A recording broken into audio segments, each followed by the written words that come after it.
Good morning and Shabbat Shalom. Welcome to Cornerstone Baptist Church. We're working our way through the Torah this year and every year with readings from the Gospels and the prophets. Last week was Korach. We had a failed revolution. And we had a couple of acts of God that we hadn't seen before. One of them was the ground opened up and swallowed people whole. We hadn't seen that before. In fact, Moshe's prayer was, let them see something they've never seen before to validate that you have sent me to lead your people. And the other one was Aaron's rod budded. And Aaron's rod was put in front of the people to see as a reminder of God's choosing the tribe of Levi, and from the tribe of Levi, choosing Aaron and his sons to be the priests. And it said that God used the budded rod to rid himself of the grumbling.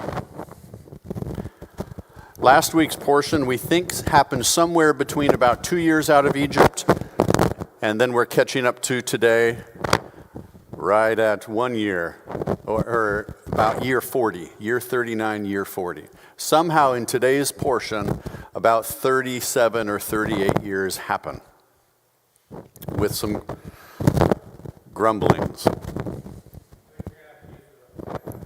All right.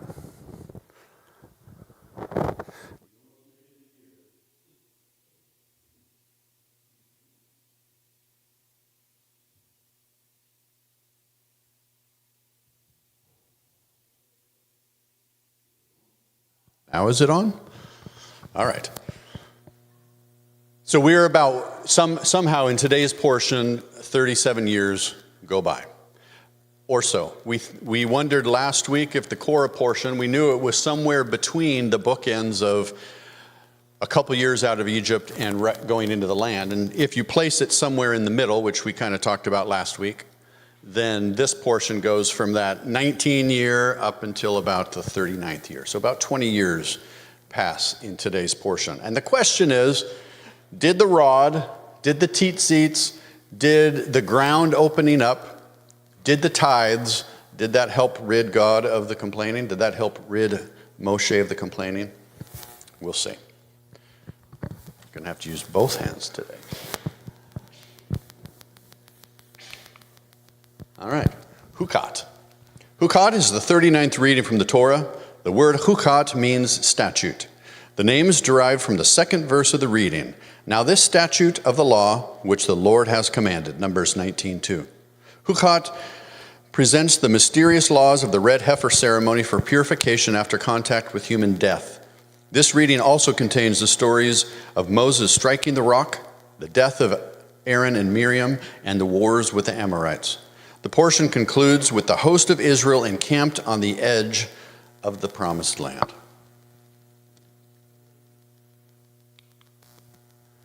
This week we're in Numbers 19 through the first verse of Numbers 22. Start with the ceremony of the red heifer, the waters at Meribah, passage from Edom refused, Aaron dies, the bronze serpent, the journey to Moab, King Sihon defeated, King Og defeated. In the Haftorah from Judges, we're reading the story, the beginning of the story of Jephthah. And I have added a little bit so we can hear the conclusion of the matter. The Torah portion kind of stops halfway through that story. And the Gospels, we have, from the Gospel of John, the wedding at Cana. At least in John's Gospel, it's described as the first of the signs. I have a map here. So this week, toward the end of Numbers, in a couple of weeks, there's a retelling of the story, all of the places that they camped. That Torah portion is called stages. But today, in the narrative, they get all the way up to here, across the river. Jericho is on this west side of the river, and they camp on the right side of the river where they can see it. And I wonder, this is the first time they've been this close. The older generation isn't with them. I wonder if they wonder, last time we were this close, the people rebelled, we didn't get to go in the land, we had to wait 40 years. I wonder if in the back of their mind is, are we really going to go in this time? Or is it going to be just like last time? Other important parts of the story, somewhere around here is Mount Hor where Aaron dies. This path up here is referred to as the King's Highway, and it's just on the east side of the river.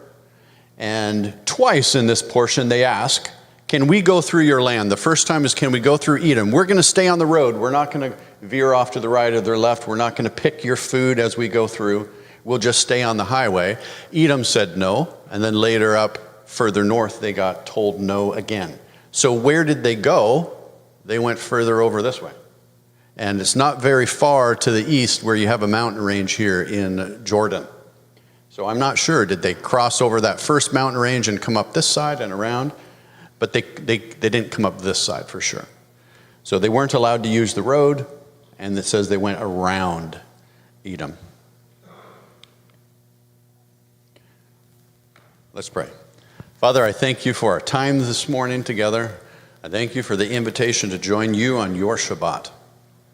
We look forward as you heal our hearts and our bodies and knit us closer together. In Yeshua's holy name, amen.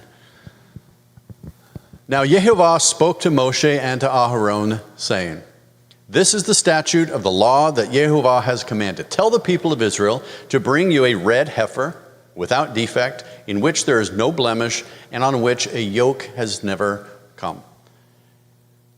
So this is a female cow that is perfect in the sense of being perfect for a sacrifice. No blemish, all one color. And it says this no yoke has been on her. In order to be holy, it isn't going to be common. So all of the other times when they have a healthy cow, at some point they put the yoke on them so they can put them to work because they pulled the plow or the wagons or that kind of thing. So in order to be holy, she is kept from the behavior which is perfectly normal for the other cows. So she isn't going to be used. So if she were used, if there had been a yoke on her, then she would have been along with the regular common cows, the common ones. And so she's separated over here. And you shall give it to Eleazar. We'll talk later. There's 3 syllables in this word. Aaron's son is not named Eleazar. It's a different word in Hebrew. So this is Eleazar. And it shall be taken outside the camp and slaughtered before him. So this is Eleazar. This is the oldest of Aaron's sons remaining. His 2 elder sons were consumed how many years ago? So we're going to assume we're pretty close to the end. We're like year 39 or year 40. So Eleazar is the eldest of Aaron's sons, and he's going to take over the position of high priest. And Eleazar the priest shall take some of the blood with his fingers and sprinkle some of the blood toward the front of the tent of meeting. I think I skipped something there. Shall be taken outside the camp and slaughtered. The red heifer is not burned on the altar. And if you go through and look, I think I asked a question. This is burned outside the camp. How far outside the camp? We have the tabernacle in the middle and the tribes camp around it. How far outside is considered outside? And then you move forward into, when they come into the land and when the temple's actually built in Jerusalem, how did you go out of the camp in Jerusalem with the temple complex there? And so it's kind of understood you would go over to the Mount of Olives, kind of that far away. Not all the way out of Jerusalem, but just out of the temple complex. So they're outside the camp. He takes some of the blood and sprinkles it toward the tabernacle. So you're outside the camp, but he's looking at the tabernacle, sprinkling blood toward it. And the heifer shall be burned in his sight. Its skin, its flesh, its blood with its dung shall be burned. The entire animal. And if you look back, when they burned, there were delicious parts of the sacrifice that were usually burnt on the altar, and there were the other parts, the head, the entrails, the skin, and those were taken outside the camp to be burned. And in this case, all of it, including its meat, is burned outside the camp. So Eleazar watches it happen. The heifer shall be burned in his sight. Its skin, its flesh, its blood, and its dung shall be burned. Verse 6, and the priest shall take cedar wood and hyssop and scarlet yarn and throw them into the fire, burning the heifer. Then the priest shall wash his clothes and bathe his body in water, and afterward he may come into the camp. But the priest shall be unclean until evening. I want to emphasize unclean until evening. In this portion, let's think of it like this. You have one job that day. That one job that you do is so important, I don't want you going and doing other jobs. Just do your job, spend the rest of the day thinking about how important and valuable it was. So I put a number here to see how many different people are involved. The priest, this is Eleazar, he watches it being burned, but being that close to it, he throws some things in the fire. Being that close to it makes him unclean until evening. The one who burns the heifer, this is a second person, shall wash his clothes and bathe his body in water and shall be unclean until evening. Don't do any other jobs. And a man who is clean, this is a third person, shall gather up the ashes of the heifer and deposit them outside the camp in a clean place. They're still outside the camp, but at another designated clean place. And they shall be kept for the water, for impurity, for the congregation of the people of Israel. It is a sin offering. And the one who gathers the ashes of the heifer shall wash his clothes and be unclean until evening. And this shall be a perpetual statute for the people of Israel and for the stranger who sojourns among them. What will be the perpetual statute? We haven't seen it yet.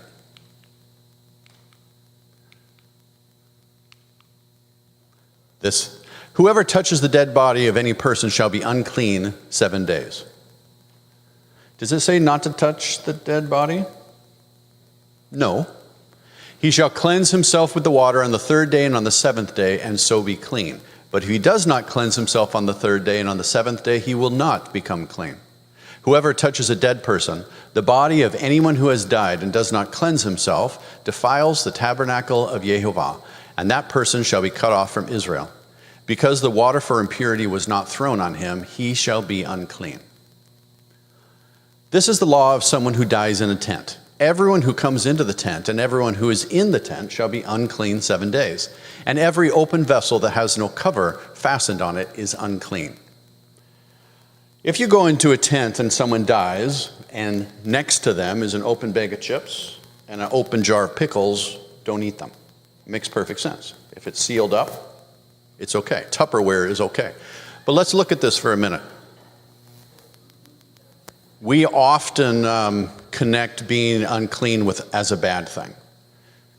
There were many cultures that did not revere the elderly, and they did not revere the sick, and they were considered possessed or cursed. And so in many cultures, you would get away from a sick, old person. Many cultures would just leave them to die. I take this as, have some confidence. You can be with your parents as they're sick and dying. Be confident. God has provided a way for you to become clean after that process. Have some confidence to go spend time with them. In fact, you're unclean 7 days. And if we take the context like we had before, unclean until evening, the red heifer process, they did one job, and it was such an important job that even if they did it at 10 o'clock in the morning, they didn't do anything else the whole day because that one job was so important. I take this as spending time with your loved ones at the end of their life is so important. You get a week off. You don't have to go back to work. Spend your time in mourning.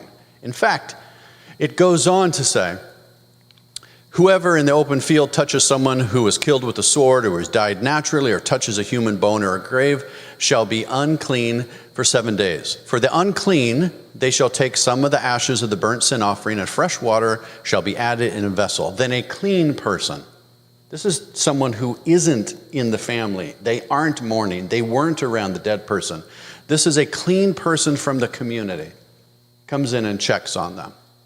shall take hyssop and dip it in water and sprinkle it on the tent and the furnishing and on the persons who were there and on whoever touched the bone or the slain or the dead or the grave. And the clean person shall sprinkle it on the unclean on the third day and on the seventh day. Thus on the seventh day he shall cleanse him, he shall wash his clothes and bathe himself in water, and at that evening he shall be clean. So you have a community of people who gathered around someone who is dying. Let's just say they're dying in the tent. This is the close family. It never says to avoid someone in that condition unless, a few weeks back, we had the Nazirite vow. And in the Nazirite vow, it specifically says, if you're in a Nazirite vow and someone dies beside you suddenly, which means you didn't have enough time to get away. So if you had a Nazirite vow, you had a choice to make. I'm going to mourn with grandma who's dying. And if I do that, I have to stop my vow and restart it, or I need to separate myself from her. But normal people were gathered around the dying person. They were in the tent. They were mourning. And on day 3 and day 7, the community comes and checks on them to see how they're going through their mourning process. They get the week off. And then after the week, they are clean and brought back into the community. Not that they were ostracized, but they were mourning. Verse 20, if the man who is unclean does not cleanse himself, that person shall be cut off from the midst of the assembly, since he has defiled the sanctuary of Jehovah. If this passage was in the book of Leviticus, we might ask ourselves, do all of these rules only apply to the Levites? Or do all these rules only apply to the priests? This is in the book of Numbers. I think it applies to all of Israel.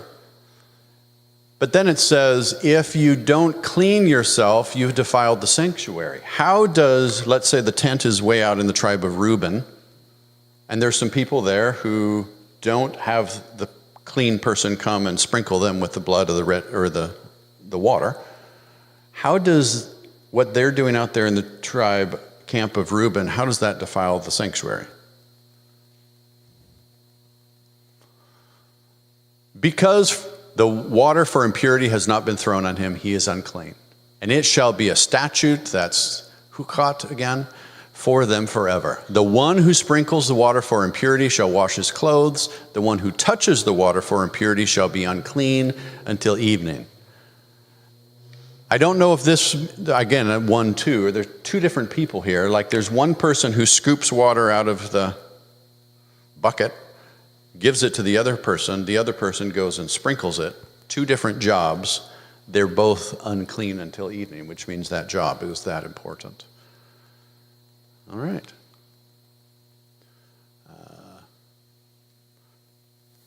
Okay, we're all going to stay. So this is our time for feedback, discussion. What do you think? And I have one of the microphones. So you can just run up here, and Craig has the other one. I see so many of these things on first glance. It might seem, being unclean is a bad thing. Don't hang around. You don't touch a human bone. But on the other hand, it's God saying, I'll take care of you. There's a solution to this problem. Don't be afraid of human bones. Yes, you simply need to be cleaned afterwards. I wonder about jobs like we have jobs. We have doctors. They touch dead people. We have morticians. They touch dead people.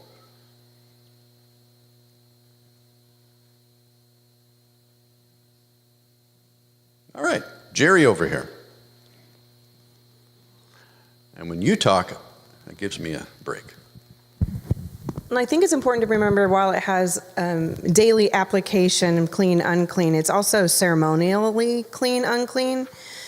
That when somebody does touch a bone or somebody and they have this 7 days, it also is it's kind of a cycle that I've been making connections with for myself of we're always in a preparation of renewing of our mind and our heart. So it's not being unclean or sinful. I've been feeling it's more of God saying, in order for you to come to me, in order for you to come into this sanctuary, there's some things that need to happen. So prepare yourself and go through these processes to get yourself into the position to be able to be near me. The other thing that I thought was interesting in this reading was that the adults that came out of Egypt had seen the miracles. And I'm sure we've all read it and go, oh, I would never grumble if I saw water shoot out of a rock. We've even joked about that over the years.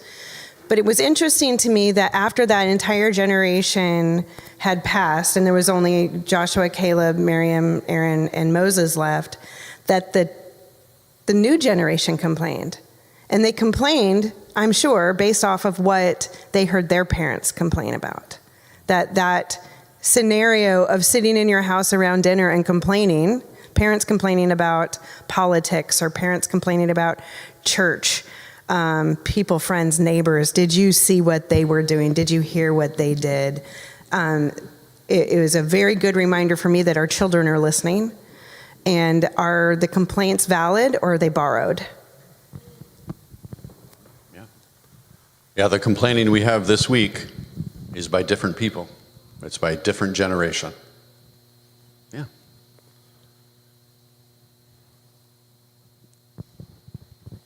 Gita.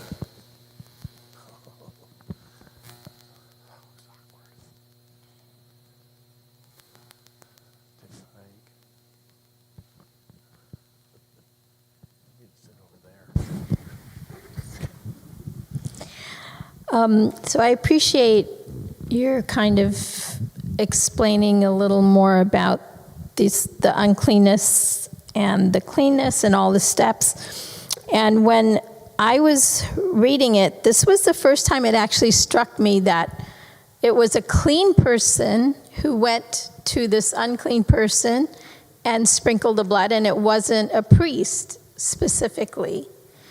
And it just made me think that in our body, all of us get unclean at some time by things that we say or do, and that it is someone who's maybe in a better state on that day or that time, in closer to Yahweh at that moment, who can come beside us and bring us back into, can encourage us and support us to come back into a clean state. And it just went along with Galatians 6:1. Brethren, if a man be overtaken in a fault, you, which are spiritual, restore such a one in the spirit of meekness, considering thyself, lest you also be tempted. Bear ye one another's burdens, and so fulfill the law of Mashiach. Yeah, I like that. Yeah, if we have a family who's out mourning, someone who's not in the mourning process from this community should go visit them.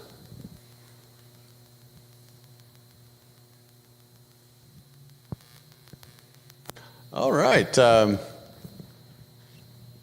Number 3. When exactly did Miriam die? We don't know. We don't have the answer to that question. But she was the eldest of the 3. How old is she? She was like 90 when they left. So Moshe was 40 when he left Egypt the first time. He went and hung out with sheep for another 40 years. He came back. The Exodus starts when he's about 80 years old. It says his brother is 2 or 3 years older than him, and Miriam is older than that. And now it's been 40 years. So Moshe's about 120, and his sister is about 10 years older than him, maybe. These were some elders. Question 5, when I put like compare, I said before, like take a piece of paper, draw a line down the middle. The first time when Moshe was told to strike the rock, the second time when he was told not to strike the rock, but he did anyway, there are a lot of similarities in the story. Some things are different. The names of the places are similar. What was Miriam's role in it? That's always interesting to look at. Let's jump forward to the word study. Yoke. Pretty common word, but it shows up later. Like don't be unequally yoked. Don't be tied to things you don't want to be. More interesting is Eleazar. So let's look at this. Eleazar, there is in the Hebrew 72 times, and there are 6 people with that name. Eleazar is in the Hebrew 14 times, and there are 9 people with that name. And they both mean about the same thing, like El has helped. God has helped. And Eleazar, this is from today's portion, and you shall give it to Eleazar the priest, and it shall be taken outside the camp and slaughtered before him. We already read that one.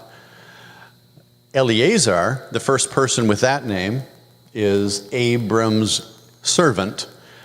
And we read about that in Genesis 15:2. But Abram said, and look at this, O Lord God, in the English, the God is all caps. So what this says in the Hebrew is, O Adonai Yehovah.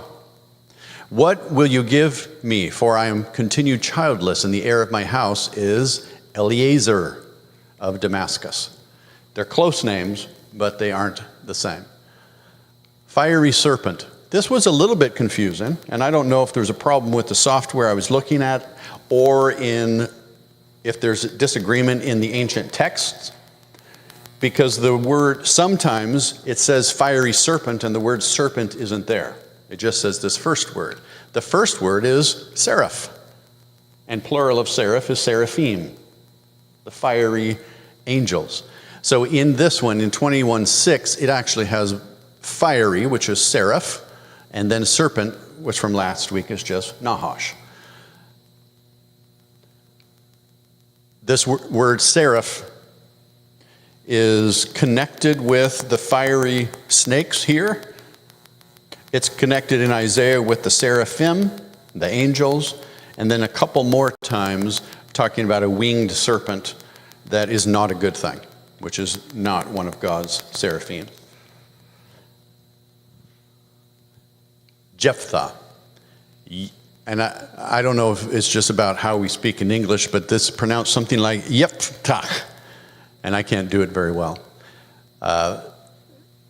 Jephthah was a Gileadite, was a mighty warrior. He was the son of a prostitute. It's a very interesting story from the book of Judges. And then our Greek word for the day is wine. In Greek, it's winos, which sounds quite a bit like wine. When the wine ran out, the mother of Jesus said to him, "They have no wine." Is that why this portion is connected with the Torah portion?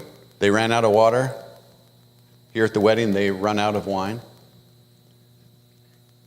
Comments here? We'll go. All right. We'll go backwards. John 2 starts with on the third day. Is that the third day of something? Or is it just Tuesday? So they had a wedding on Tuesday. So yes, you could argue from the Bible, weddings are supposed to be on Tuesday. I ask tongue-in-cheek here, was Miriam grumbling? Mary, Yeshua's mother's name is the same as Miriam, Moshe's sister. And we have the story of grumbling from in the Torah portion. Were they grumbling here? Probably not. But it is an interesting connection. Do we see this, number 3, saving the best for last? Is that a biblical principle, or did it just happen that way? Because the story could be almost just as good, in my perspective, if they were bringing the wagon to the wedding with all the wine on the wagon, and the wagon tips over and all the wine is gone.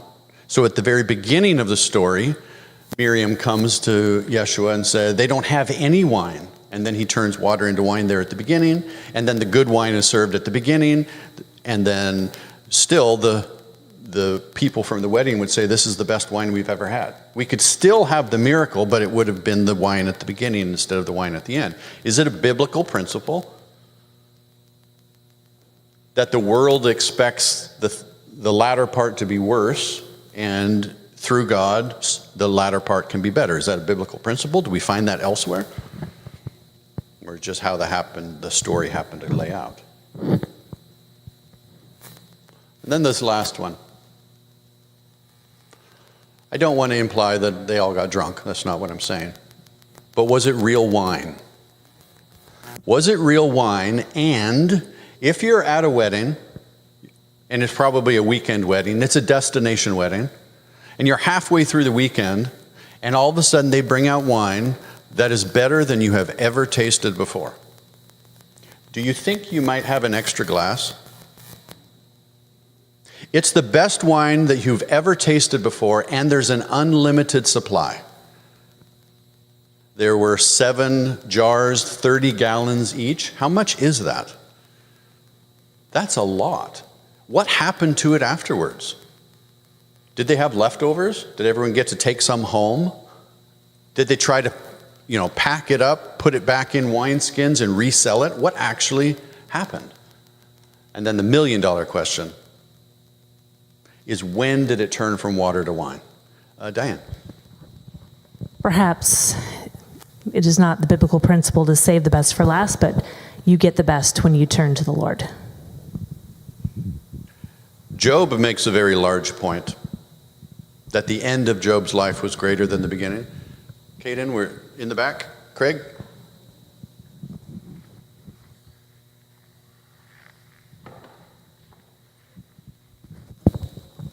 So I actually had something I wanted to mention in regards to them potentially getting drunk. Yeah. So actually the majority of what they drank back then would have been juices or some forms of wine, because back then they didn't really have large sources of clean water to begin with. Well, water was good for a lot of things, but it wasn't always guaranteed to be the safest as opposed to something you grew. And because of that, a lot of people actually drank alcohol in some form, including children back then. Yeah. But something we have to massively take into consideration is that it was not nearly as alcoholic as our drinks are nowadays. The proof off of our alcoholic drinks is really, really high nowadays, which is why it's so easy to get drunk off of it. Back then, they would have had to drink a lot of wine to actually get drunk. So more of the question was if anybody was abusing it, as you put it, and drinking in severe excess. Otherwise, I don't think that people really would have been getting drunk a lot in that situation. Yeah. We have some hands over here. So when I said the $1 million question, so there's water in jars, everybody knows it's water. It says that the servant scooped out water and took it to someone else. Do you think he was looking at it as he was walking? Water and wine are not the same color. This is not white wine. This is red wine. So he scoops out water, and if it was me delivering it, I would be looking at it the whole way. And then he gives it to him. When do you think it turned red? Yeah, Monique. I just want to go off of what Caden said, and I don't agree because Noah got drunk, and I don't think that he had to drink that much, and that was way before this happened. So I think that you could get drunk if you didn't drink. If you put your mind to it. Awful lot. Yeah. Yeah, they often mixed it. So the wine that they brought would be watered down before they served it to people. Yeah. Oh, hello. I think both of you are right. It really depends on the alcohol content, but I think that it's not super relevant as it wasn't laid out. But what is laid out is specifically the containers that he was doing, and the little bit about the cultural thing, like, you have wine for a wedding, enough for a week or whatever. Like, how did this situation come about in the first place? It's really odd. And then the spiritual implications of they took these water cisterns that were ritually clean after the manner of the Jews. And in doing, and my understanding is in making this into wine, it actually destroyed them. These were like a big investment, and it's interesting that they had the investment of the purifying containers, and Yahusha defiled them, but in a way that brought honor and respect to the host of the party. And when it became wine was when the servant stepped out in faith and followed Yahusha's command, because why would a servant take water for purifying hands and say, hey, drink this? That is kind of weird, but he did, and it happened. So the implications are astounding. Yeah, it is a very interesting story, yeah. Yes, Jerry or Thomas.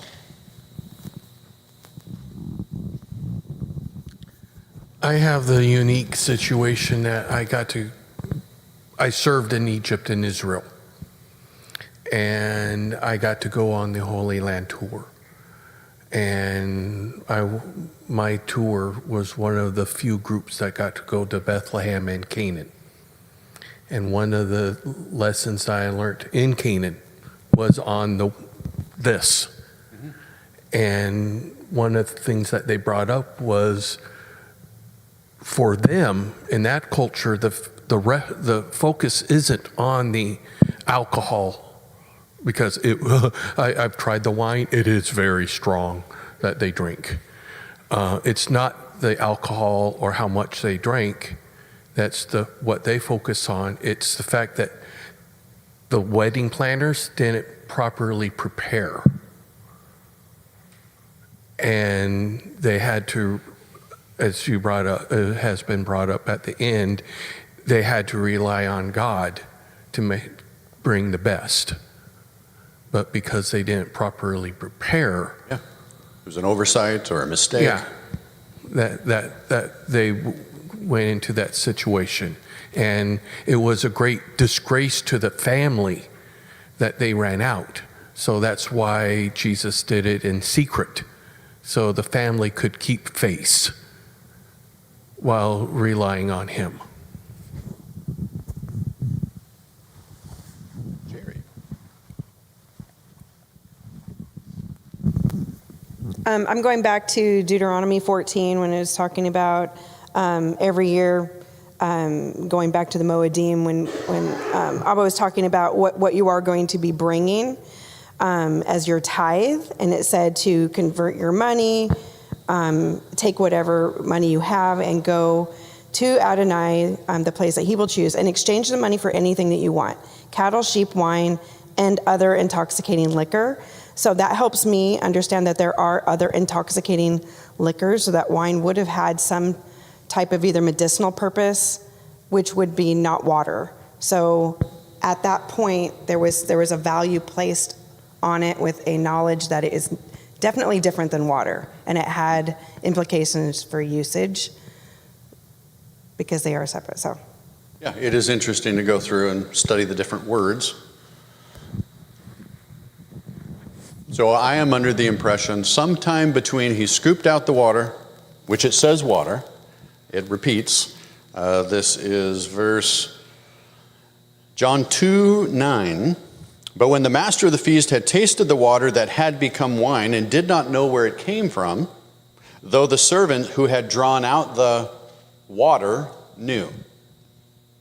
So sometime between drawing out water and walking in faith, like Peter walking in faith, stepping out of the boat, he had to walk in faith, and at some point through that process, it turned red. If you go back to verse 6, it tells us what kind of water this was. The water pot standing according to the purification of the Jews. Yeah. So some believe these were the waters of purification, which meant that they had the ashes of the red heifer in them, possibly, which connects us to the Torah portion. So now we see that these waters of purification from the ashes of the red heifer connects back to the red heifer. And so why a red heifer? Well, we see water being turned to red wine, which points us to the last miracle that Yeshua did, and that was when he gave his life for us, and water and blood flowed from his side, that he purified his bride, that we could be cleansed of our sin miraculously, because it's nothing man can do. It's only what Yah can do to cleanse us from our sin. And I see that the red heifer being sacrificed where? One of your questions, your first question was was everything, the whole red heifer, guts and all, taken outside and burned up outside the camp. And it was the only sacrifice where the whole sacrifice was slaughtered and burned up outside of the tabernacle and not on the altar within the tabernacle's big white fence, right? So what does that point to? That points to Yeshua, who was not crucified at the altar within the confines of the temple, but he was crucified outside of the camp, outside of Jerusalem, to fulfill the red heifer sacrifice, which fulfills the sacrifice in the place where the rebels were sent, where the outcasts were put, where those who were unclean and the lepers were sent out. Those who were cut off from the assembly, they were sent out there. So the good news for me is that Yeshua was crucified outside the camp so that even the rebel, the unclean, and those cut off, excommunicated, could be brought back in through the cleansing of the blood and by his water. And so the water, and we also think about the water being the word. Remember, Paul said that husbands, love your wives and wash them through the water of the word. Well, when water becomes wine is when the water of the Torah, the word, becomes the wine of the gospel, Yeshua shedding his blood for us and cleansing us from the sins of breaking Torah so that we could be renewed in covenant through the new covenant cup of the blood of Yeshua, his wine. Yeah, Hallelujah. Yeah, great. Yeah, lots of parallels, lots of connections. Let's talk about Jephthah for a minute. I think the $1 million lesson out of this portion is, can you hang around worthless people and have it not affect you? Was he one of these worthless people? It says that he had a tough childhood. His brothers, half-brothers, kicked him out of the house, and he went and found other miserable, bitter people to hang out with. And we see that kind of affects the decisions that he makes later on. I always ask this first question, how long after the Torah portion did this take place? And this one actually got answered in the text. Yeah, Janie? I thought the story of Yiftah was really interesting to me because he really reminded me of the story of Joseph. Even though Joseph was the one that was in charge of the grain during that big famine that was taking place. So Joseph and Yiftah were both rejected by their brothers. And of course, Yiftah fled. And also, later on, the elders of Gilead said to Yiftah, "This is the reason we have turned to you," because he thought that he was rejected and hated from his father's house and by his brothers, and so the reason that the elders of Gilead turned to him so that they can go and fight against the children of Ammon and be the head over all the inhabitants of Gilead. So, like you said earlier, Jephthah was a strong warrior. And I looked it up in the Strong's number 6605. His name means to appear, break forth, loose, ungird, put off, plow, carve, have vent. But in the Hebrew, it's Yiftach, and he will open a place in Palestine. That was the first meaning of it. But Yahweh handed them into his hands, and he was able to defeat them. The Ammonites he conquered them. And so he's not worthless. Yahweh used him. Yahweh used him to be a great warrior and help fight the enemies, just like Yah used Joseph to be able to be in charge of the grain for Pharaoh and to help solve the problem of the big famine. The beginning of the Jephthah portion says, he was a Gileadite, was a mighty warrior, or a mighty brave one, something like that. That's identical language that's used to describe Nimrod. It's also mentioned, this Gibarim is mentioned back in Genesis 6. So he was mighty, but he kind of didn't believe God was on his side. He kind of didn't believe it. He kind of kept offering things to God. As we read in the next question there, did he know? It said, and what does it say? The Spirit of Yehovah was upon him. Did he know at the time? Or did he realize that after he was victorious? Do you know at the time, or what do you think? If other people are watching and there's a mighty victory, like David and Goliath, for instance, other people looking would say what David did to Goliath, God was with him. God helped him. But did David know that at the time? I mean, David was walking in faith for sure. So it is after the Spirit of God is upon him, it's after that he offers, if you will give them into my hands, I'll give you whatever comes out of my house. And that is connected back to the Torah portion, because they made a very similar vow, except they said, if you let us beat this Canaanite, we will devote them to destruction. We will utterly destroy them, which means we're not going to keep any of the choice animals of them. We're not going to keep any of them.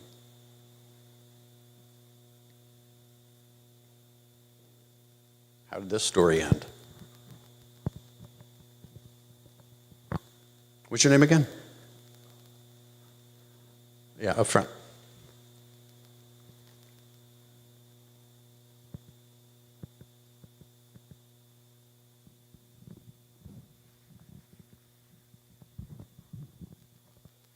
I'm feeling optimistic. I've always struggled with this story because human sacrifice is not what Yahweh is about. But I mean, we can see even, the Spirit of Yahweh is on him and he's doing these great things. He obviously has some pagan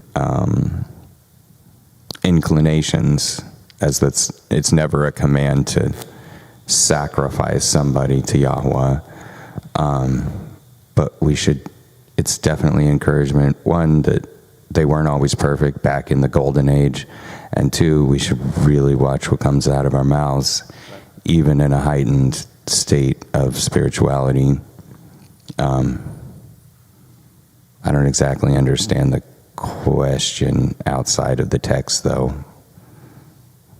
Because, unfortunately, he sent his daughter to be a burnt offering.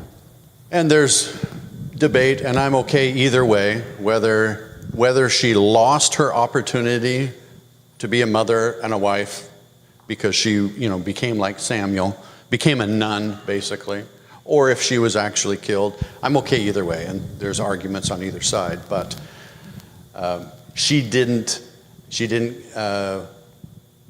to grow up. She didn't get to be a mother, things like that. I find it interesting when he comes home. This is in verse 35.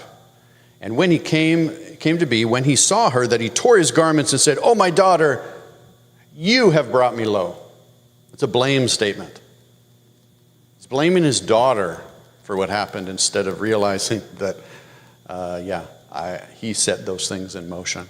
Yeah, Jerry? Why didn't, when we were talking about the redemption price, why didn't he, so he had an oath, but Buy her back. Why didn't he buy her back? Yeah, we read a few weeks back that if you promise something to God and then you change your mind, basically, you can buy them back. And there's a certain price for a male of certain ages, for females of certain ages, and then for animals. Yeah, you could have bought her back. It says, so in the Jephthah story, he actually recounts what happened there on the east side of the Jordan.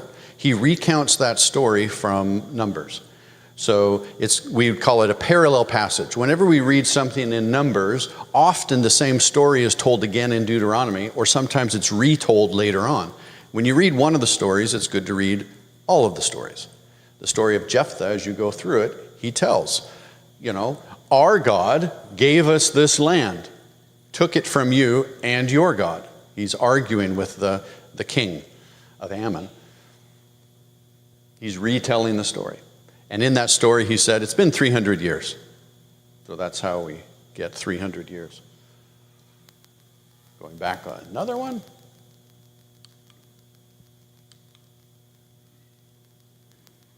There's the map again. Number 6, whose brother? This is Edom, which is descendants of Esau, the brother. The brother who got deceived out of his birthright by Jacob, or Israel. Og's sons. The parallel passage, if you read in Numbers, Og just seems like the king of a certain region or a certain area. If you read the parallel passages, we find out more about Og. Og was a giant. Whenever giants are mentioned and a giant is defeated, often their sons are mentioned because, like father, like son. His sons were big also. And the fact that later on, when they retell these stories, especially in Deuteronomy, Sihon and Og are connected together. It's like those kings. God gave us victory over those kings, which makes us think, since they're compared in that way, that Sihon also was larger than average. The bronze serpent is mentioned quite a few more times. It's always interesting to see how the story plays out. It's mentioned in John chapter 3.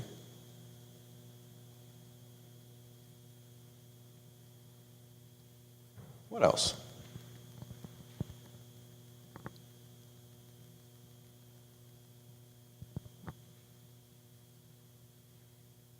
We have a subdued day. That's okay.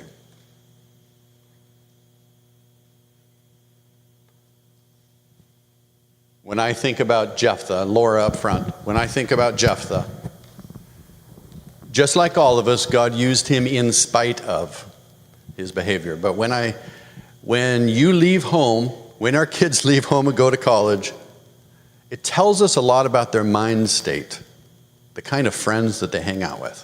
And it says specifically, he left home and surrounded himself by people who were not contributing anything to society. Worthless fellows. Yeah, Laura. Back at the very beginning of this whole thing, I've been pondering your take on the clean and unclean and the, death and taking the week off and you can't go right back to your stuff. And I think a lot of times we view clean and unclean as the unclean part being more of a punishment or a banishment or something like that, and which is always hard to reconcile when you put it in the terms of a woman giving birth to a baby or her time of the month, which, we didn't choose that. That's the way our bodies are made and everything.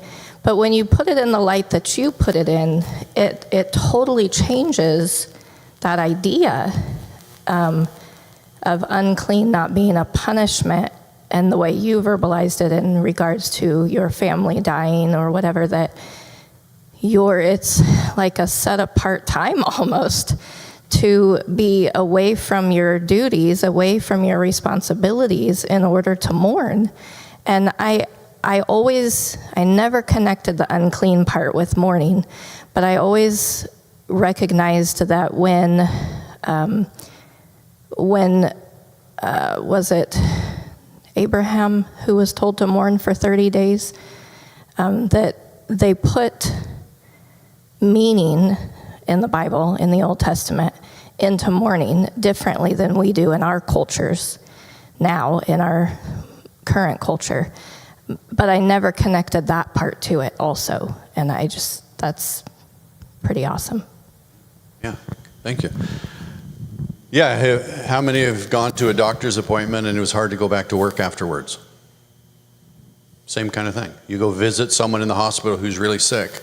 It's hard to go back to work afterwards. It's hard to move on.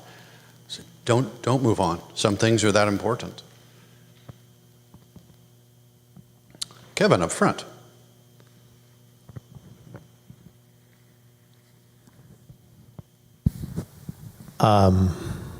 This is probably worthy of a future discussion about this whole unclean thing. A better word perhaps would be unfit, as it's in the Hebrew. As an example, if you were a Levite, before you could go into the holy place, you had to wash your feet and wash your hands.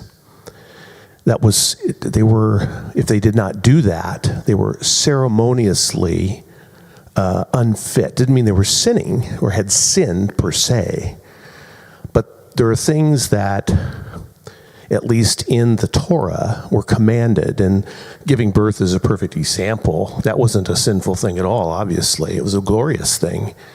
But ritually speaking, in God's economy, in the way he communicated it, that made her ritually unfit. So that's why Mary, the mother of Yeshua, went to Jerusalem after she had given birth, right? According to the Torah and the command. So it might help some folks, though, instead of using the word unclean, maybe use the word unfit, because it's really referring to a ceremonial unfitness. Yeah. And as we've described it, if you're working at the tabernacle or the temple, there's high voltage electricity. Make sure you have the right shoes on and the right gloves on, because number one, God wants us close, but he wants us to live through the experience. He wants us close, but there are certain rules that are necessary, or else you don't survive. Back to the first slide. Why did Yehovah tell Moshe to take the staff? It almost seems like he could have prevented it by saying, Moshe, don't take your staff, go over there and talk to the rock. But he said, take your staff. It is an enigmatic story. We do not understand exactly what's going on. There's lots of theories. But he took his staff, was told to speak to the rock. And remember, Moshe had problems speaking. Who usually did his speaking for him? Do you think that problem is 100% taken care of now that it's been this long? Or do you think he still expected Aaron to speak for him? The judgment that came down, Jill in the back, the judgment came down right after they struck the rock twice. The judgment was against Aaron and Moses, both of them. Yeah, Jill. Well, the staff was Moshe's symbol of authority. That's what he used when he first started being the deliverer, as a sign, when he threw it down and it became the snake type of thing. So I would assume, because there's been problems with authority before, that Yahweh told him to take his staff for that reason. I do think it's kind of interesting to look at that oftentimes it's when we're given positions of authority or, some type of responsibility like that it is oftentimes easy to misuse it or to use it for the wrong reasons or, whatever it might be. But it is interesting that authority that was granted Moshe is kind of what led to him striking the rock. Yeah, he may have become overly reliant on it, on his staff. Well, we're out of time this morning. Let's pray as we get ready to. Some of us leave, some of us get ready for a second service, and all of us have cookies. Father, I thank you for this morning. I thank you for our calm and quiet discussion together. I thank you for pulling us closer to you and closer together in the process. We walk today in victory in Yeshua's holy name. Amen. We'll see you back here in about